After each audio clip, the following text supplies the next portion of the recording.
Flack math! Give me some math and I'll give you some flack. Flack math! Alright, so we're going to do lesson 37. It'll be just like I'm here. So let me know if it's too small or too big.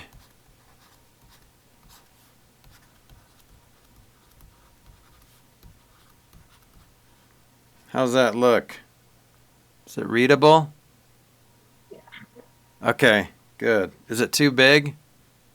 Can I write smaller if I wanted to, or is it pushing it? Rewrite smaller if you want to. Okay, I'll do that. 1 second here.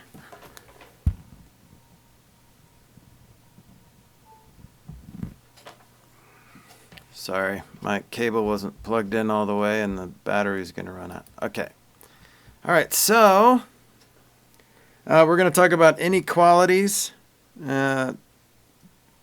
So if they're not equal to each other, if two things aren't equal to each other, then they are inequalities. So inequalities are basically if a number is bigger than one or less than another number.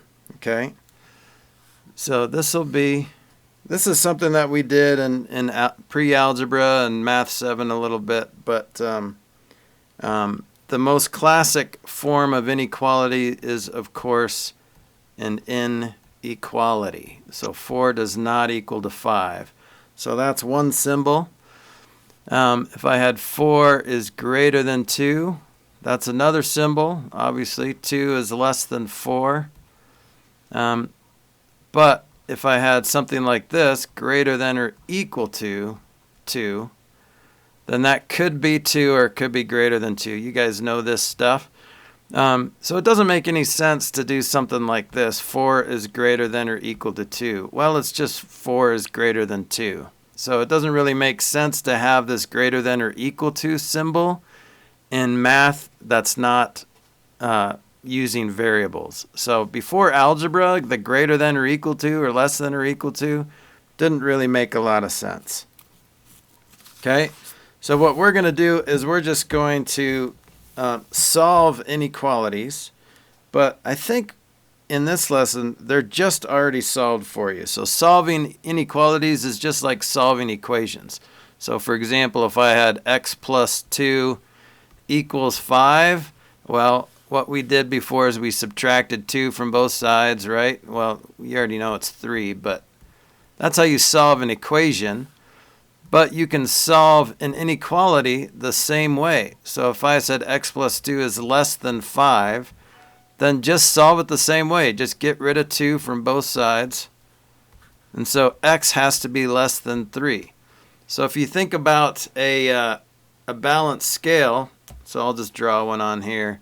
If the left side is less than the right side, this is what the balanced scale is going to look like, right?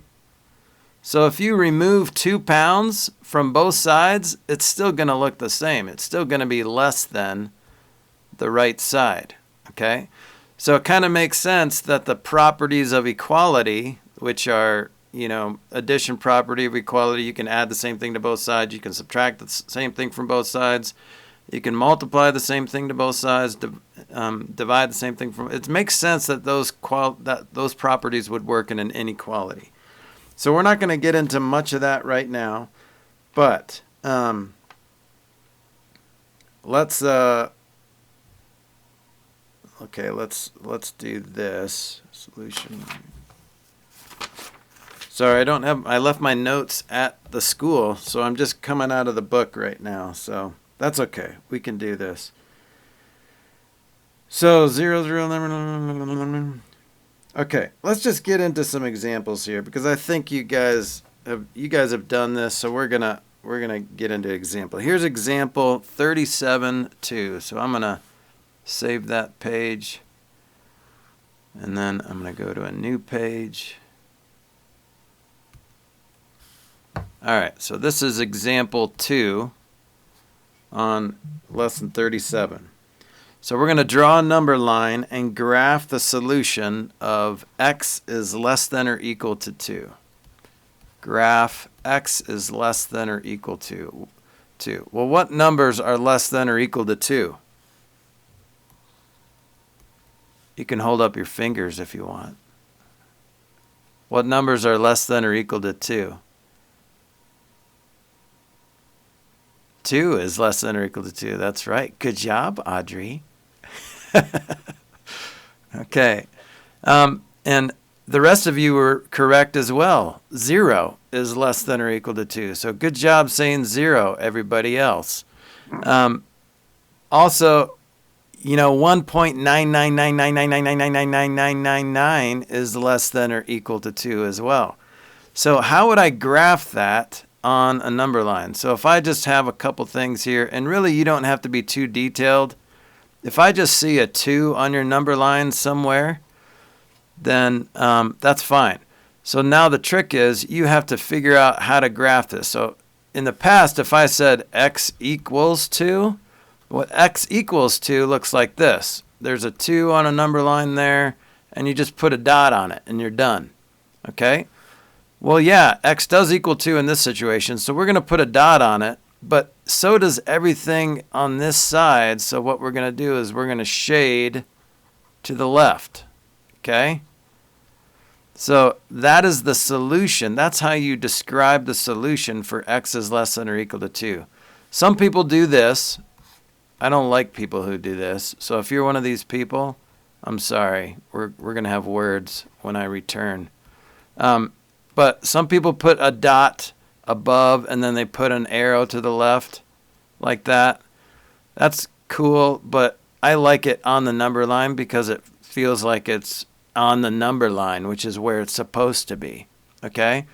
So if you do that, I'll accept it, but I might throw up in my mouth a little bit. Okay? So, but that makes it distinct where like, oh, are they really shading it or not? Because sometimes it's hard to tell if you're shading it. So does that make sense? Because this includes 2 and everything below it. So like 1.999999999, I shaded that part right there. And I also shaded 1. I also shaded 0. I shaded -1. And then I shaded this arrow to the left here.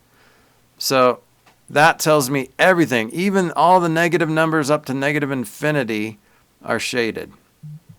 Okay? Does that feel all right so far? Thumbs up, thumbs down? All right, I think that was up. Okay, that's good. All right, so let's do example 3. So see if you guys can graph this on your own here. So here's example 3. I want to graph another one. This is not example 3. Example 3 is different, but let's do example 2b here. All right, graph this.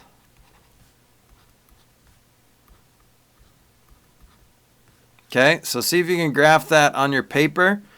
And then if you want to show someone next to you and see if they got the same thing, that's great. So I'll give you a minute.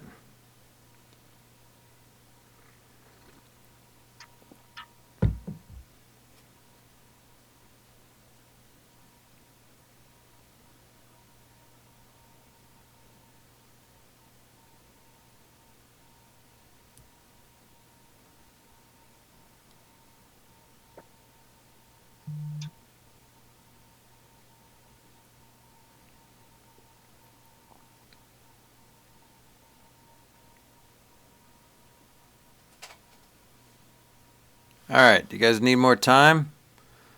Doesn't have to be pretty. Like you could just put a line like that, then put like a -1 here, and then graph it from there. All right, so since I can't really hear you or see what you wrote on your paper, I'm going to do this, and then let's see if you got the same answer. So it includes 1, so it could be equal to -1, so I'm going to put a dot on it. And it's greater than, so I'm going to shade to the right. Okay? Now, a good way to remember which way to shade is look at this arrow. It's pointing to the right and point to the right. So if I translated this algebraic statement into English, it would say shade because that's how we plot solutions. So x is what you shade. So I'm going to shade to the right of and on top of -1. So see how I'm shading to the right of -1 and I'm shading on top of -1. Okay, so here's example 2C. There's not really a 2C there, but is there an undo? Can I undo that? Yes. Example 2C. What happens if it's not greater than or equal to? What if it's just less than something, less than 3? Well, let's get our number line on there, and I'm going to put a 3. So how do I graph this? Do you guys remember this from pre-algebra? Ooh, do that, Audrey. Yes, open circle. Awesome. Okay, so I'm going to just change this here. So open circle is what I like to call, what's that? Just tell them there's seats up front if they want to get. Oh, okay. So open circle is what I call an everything but. Okay, now there's no symbol that you cannot like just shade all the way up to 3 without touching it. Because, you know, if you think you can get as close to 3 as possible without touching it, you can always get infinitely closer. Remember we talked about that. That there's not just infinitely big, there's infinitely small. So this is weird. So we as in mathematicians of the world, we had to develop this symbol that's kind of like a force field protecting the 3 from being shaded. Okay, but obviously, like, see, I can kind of see 2.99999 inside of that circle, but that's not the point. The point of this circle is not to give you an actual literal graphical representation of it, but this is an everything but. This symbol means everything, but do not include 3. Include everything to the left of it, but not 3. Okay? So that's an everything but. So and another way to remember this is if it takes more lead or ink to make this symbol like that, then it's going to take more lead or ink to graph that. Okay? And the same thing here. If it's less than 3, if it takes less ink, then it takes less ink to graph it. Okay? All right. Now finally, example 3 looks like this. So example 3 is going to give you a graph, and you need to write the inequality. So here's what the graph looks like.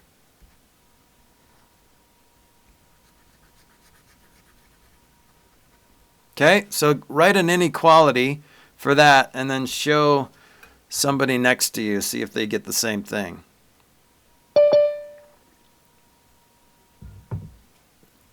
Yay, Jaycia is here. She's joining in from home. Oh.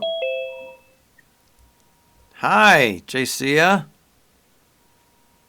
Welcome to class. Hello. Hi. So we're just doing lesson 37. This is something we did a lot in pre-algebra, so I don't think you'll have any issues with it. But if you need to watch the first part of the video, I am recording this so you can watch it later, okay? So it's good to have you. Thanks for joining us. All right, did everyone else get a solution, get a inequality here?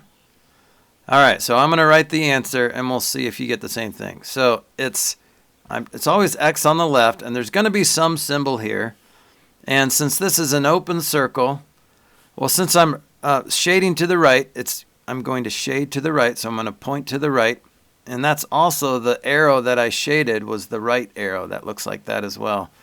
And since it's an open circle, I'm not going to put a line under it. Okay, so x is greater than 4. Is that what you guys got? All right. So that's lesson 37. Does that feel okay? Thumbs up? Thumbs down? All right. That's not your thumb, Elkin. I'm just kidding. I'm just kidding. All right. So let's move on to lesson 38. So I'm going to just save that, create a new page. I'm going to keep the recording going. Hopefully it doesn't blow up. All right, lesson 38.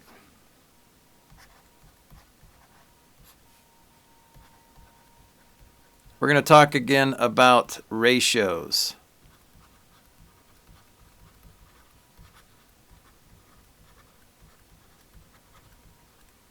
Okay. So, Mr. Flack, is Mr. Flack still in the room? Yeah. All right, you might want to pay attention. We're going to talk about the fish method. So, Mr. Flack is unclear what the fish method is, and he doesn't really like it. So, we're gonna make him a believer today. All right, so ratio problems. So when we write numbers like 3 and 4 separated by a fraction line 3/4, I was telling my other class Tuesday that ratios, yeah, they can be written as a fraction, but for example, let's talk about the ratios of boys to girls. All right, how many boys are in the room right now? 4. 4 boys. How many girls? 4. Don't forget Jacia. 5. 5. So, okay. So, what would the ratio of boys to girls be?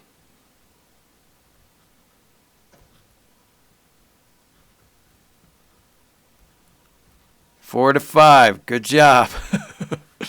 All right, so you can write a ratio like this. You can write it with a colon. You can also write it as a fraction, which I don't really like to do, and I'll tell you why. So what fraction of the class are boys? Not 4/5. Not 4/5. That's right. So remember, a fraction is something out of a total, right? It doesn't have to be, but most of the time when you think of a fraction, it's something out of total, okay? So the fraction of boys would be 4/9, right? Because there's a total of 9 boys and girls in there, so the fraction is 4/9, okay? But you can write a ratio as a fraction, and mathematically it's easier to work with when it is as a fraction, but you kind of have to get it out of your mind that it's not 4 out of 5 boys. It's 4 boys to 5 girls. So this is a ratio. Okay? So just like fractions, ratios, you can make equivalent ratios. So remember the golden rule of fractions, whatever you multiply by the top, you multiply by the bottom. So if I multiplied the top and bottom by 5, I'd get 20 25ths. So if the school, like right now, maybe in our hallway, if the ratio was 4 to 5, that doesn't necessarily mean that there's 4 boys and 5 girls in the whole hallway. It could mean that there's 20 boys and 25 girls, right? So it just has to reduce down to a 4 to 5 ratio. Okay, so this is easy to figure out mathematically if, like I said, there's 4 to 5 ratio of boys to girls in our class, and it's also the same in our school, but we only know that there are 80 boys in our school right now. So how do you figure out how many girls there are? Well, you could do this the same way you find common denominators and common, or not common numerators, but you find a numerator. Whatever you do to the top, you do to the bottom. So I multiply the top by 20. So 5 times 20 is 100. So 100 girls. Okay? Well, this is one way. And you can, this is always an option, but sometimes it's not pretty. Like if this was 79 boys, then you wouldn't get a nice pretty number. Well, you wouldn't have 79 boys if it was 4 to 5 ratio, because then you'd have a fraction number of girls, and that just sounds violent. Okay? So don't do that. But sometimes it goes in nicely, sometimes it doesn't. But you always have this option. Here's the deal with equivalent fractions or equivalent ratios. This is called a proportion. This is called a proportion. All right? So in a proportion, there are lots of different traits. Oh, not properties. It's hard to talk and write at the same time. Proportions. Okay? You have this quality. So if I multiply 20 times 1 1/4, I would get 25. So there's this quality from the numerator to the denominator. Same thing over here. 4 times 1 1/4 is 5. Also this quality, 4 times 5 is 20. 5 times 5. So you have like this vertical relationship, you have a horizontal relationship, and you also have a diagonal relationship. And this is where the fish method is going to come in. Look at this product. What is 20 times 5? 100. Okay, what is 4 times 25?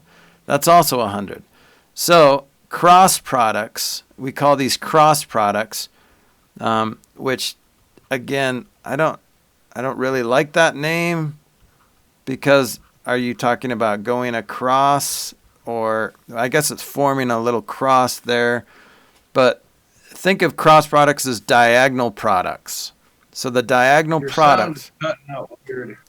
My sound's weird? Is it cutting out? Is it just the internet connection? Is it When you talk, I think when you talk, maybe. Okay, could be the Right at the same time. could be the internet connection maybe. Does it sound like internet issues? JCA, how's my sound on your end? Sounds like JCA says I'm good. So forget you, Mr. Flack. All right. So hopefully, is it better now or is it still choppy? Okay. okay. Is it better? You froze for a second. Comes and goes. We Okay. can still understand you. We Okay, can still good. understand you. It's just weird. All right. So if cross products are equal, we could have a situation like this and say, okay, well, I know that 5 times 6 is 30, so 4 times 6 is 24. Got it. Okay, but you could do it this way. So if this product, 120, has to equal this product, then what I do is I have to figure out what the cross product equals. So I have to multiply 4 times 30. So when you multiply 4 times 30 or 30 times 4, you get 120. And then you have to ask yourself, okay, so 5 times something has to equal 120. So how do you do that? You divide by 5. So 120 divided by 5 equals 24. Okay? Now that math was a little bit harder because it was a bigger number divided by 5, and you had to think about that for a second or use your calculator. So, but this is just one more option that you can use to solve for a missing number in a proportion. Okay? So, let's see if we can do this. Now, sometimes this is the only option. For example, here's example 1. And I'm going to show you why the other ones, well, at least one other one doesn't work. It kind of works, but it's just messy. So here's example 1. Let's find the missing number. 4 over m equals 21 over 5. Well, do you see why the equivalent fraction thing doesn't work? Because 4 doesn't go into 21. Well, it does. It goes in 5 1/4 or 21/4. So I guess you could divide 5 by 21/4, but that seems tedious and uncomfortable. So let's try our fish method. So we're going to, we know that the cross products are the same. So this 20, so 4 times 5 is 20. So then we have to divide by 21. Well, what's 20 divided by 21? 20 divided by 21. And that's it. That's your answer. You're done. Okay? So this isn't a pretty product. This is not a ratio of boys to girls because that doesn't make sense. A ratio of boys to girls or any kind of human or animal would have to be a whole number or you're a monster, okay? So 4 times 5 is 20 divided by 21. So see how that makes a little cute little fish there? So we just call it the fish method just because it's easy to remember. But the diagonal product, you have to figure out the diagonal products have to be equal. So just calculate the only diagonal product you can, which is 4 and 5. You can't calculate this one because you don't know what m is. So 4 times 5 is 20, and then divide by 21. That's it. Boom. Okay. Let's try a word problem. Okay. So this is just again, we're going to try to get it out of English as fast as we can. Save it. Save this math from English. It's being tortured inside this English box, and we want to save it. The ratio of pigs and the pigs and goats are being tortured in this word problem. Let's get them out. So here's what it says. The ratio of pigs to goats, I don't know why I wrote the G first. Pigs to goats, probably because I was thinking goats, is 7 to 5. All right, if there were 91 pigs, so 91 pigs, that's a lot of bacon. How many goats were there? Okay, so we're going to set this up as a proportion. So pigs to goats. So we've got pigs. I was going to write a G again. What is my deal? Pigs to goats, right? So we've got 7 to 5 equals 91. Okay, does 91 go on top or the bottom? Use your thumb to tell me up or down.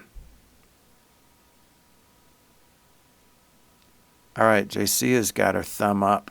I think everyone else has got a thumb up. Audrey's ignoring me. I don't know. I probably made her mad. Sorry. Jeez. Okay, so it goes on top because that's where the pigs go, on top. So we said pigs first, so we have to say the number first. Okay? So now 7 might go into 91. I think it does. But let's try our new method, fish method, and you guys can use your calculator. So let's draw a fish. And if you accidentally draw your fish like this, that's okay. You're just drawing a chubby fish. See the chubby fish there? Okay. So 5 times 91. What's 5 times 90? 450 plus one more 5. So 455 divided by 7 is 65, right? Did you guys get 65 on your calculator? I can just look at my book here, I guess.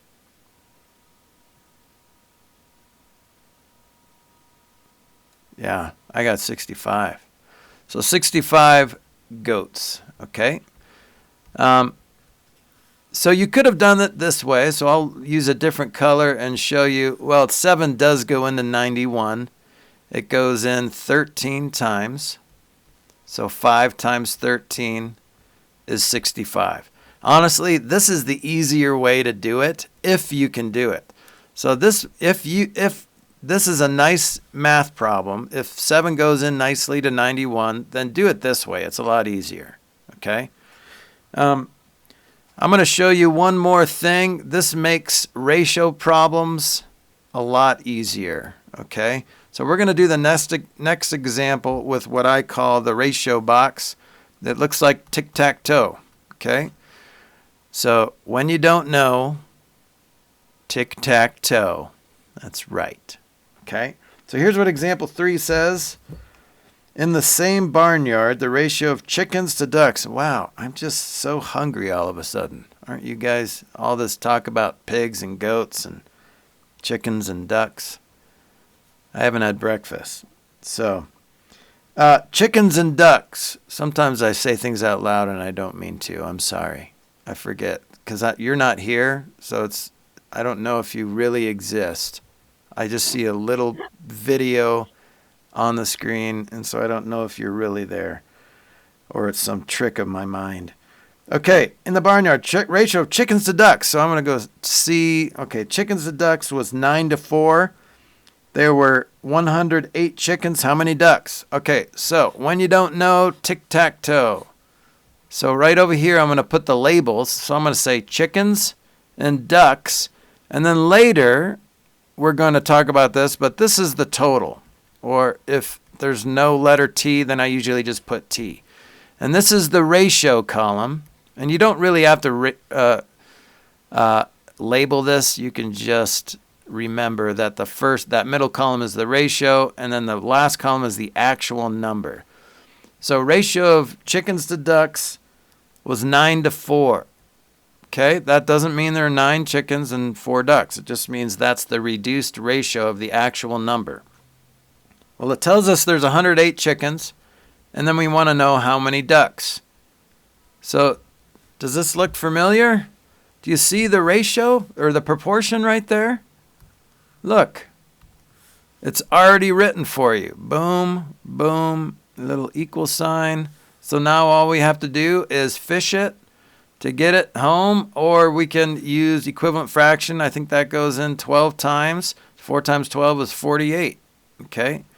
But if you did the fish method, 108 times 4 would be 432, I think, divided by 9 would be 48. Okay? So this is nice. Now, the total comes like when, if I would have said the ratio of pigs to goats was 7-5. There was a total of 156 farm animals.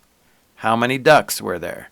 Well, we would need to utilize that total row, which we'll do later, but that's just a different proportion.